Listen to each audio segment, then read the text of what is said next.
Well, that is a relief, I'll say that. Well, look, Prague is the place to be for realpolitik junkies, world political junkies. But if you're an American political junkie, you should be on an airplane right now, headed to New Orleans for the Southern Republican Leadership Conference, which kicks off today. National Republicans are streaming into the Big Easy for what is the first big 2012 cattle call. Sarah Palin, Newt Gingrich, Haley Barbour, Bobby Jindal, Mike Pence are all set to speak.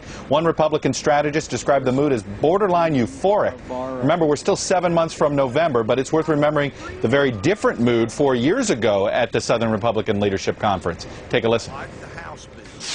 I wonder sometimes, what's all the hand-wringing going on around the Republican Party these days? Our most immediate political priority isn't the 08 presidential race, it's the 06 midterm elections, and we've got to do it, and we've got to win. And my friends, don't think it isn't going to be a tough fight, because it is.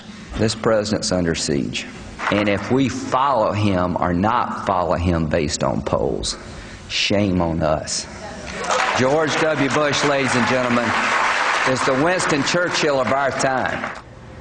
It was such a difficult climate for Republicans in 2006. John McCain, who wasn't going to win that straw poll that year, decided to ask supporters to write in Bush's name to show Republican loyalty. This time around, the Republicans are feeling a lot better, but still two big names are staying away.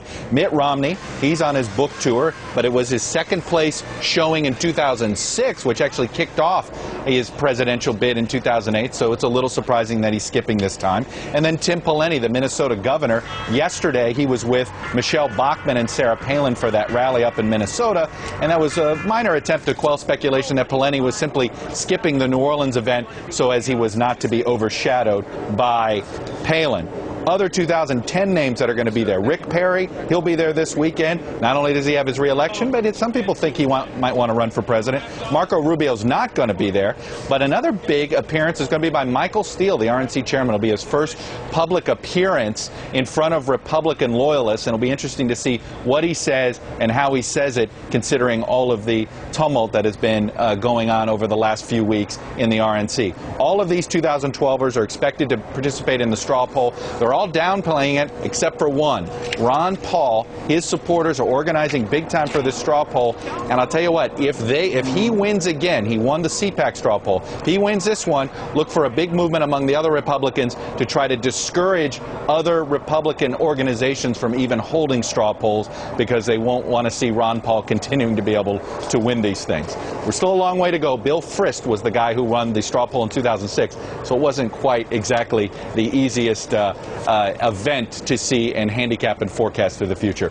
Moving over to the Democrats, we're counting down to Super Senate Tuesday. That's May 18th. It's a big primary day with contests in Arkansas, Kentucky, and Pennsylvania. Well, in Arkansas, it's the big banks that are enemy number one, and another safer boogeyman in tough economic times, companies that send jobs overseas. Take a listen at this new Blanche Lincoln ad, which attacks her primary opponent. In Arkansas, Blanche Lincoln says she voted against bailing out Wall Street, but her vote shows differently. Mrs. Lincoln. Mrs. Lincoln, aye. I'm Bill Halter, and I approve this message because we need a senator who'll stand up to big banks and Wall Street and fight for Arkansas families.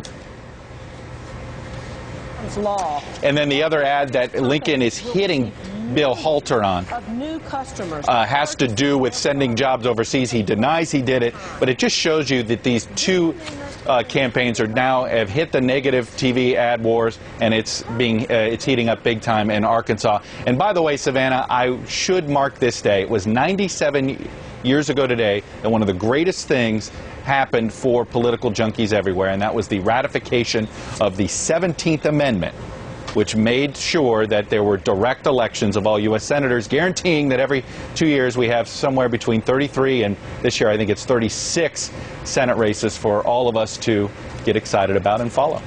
Yep, quite a birthday present for one Chuck Todd. Chuck, thanks so much. I don't know what you're talking about there, Savannah. Yeah, okay. All right, well, I know you're sad to miss this one, Chuck, but at one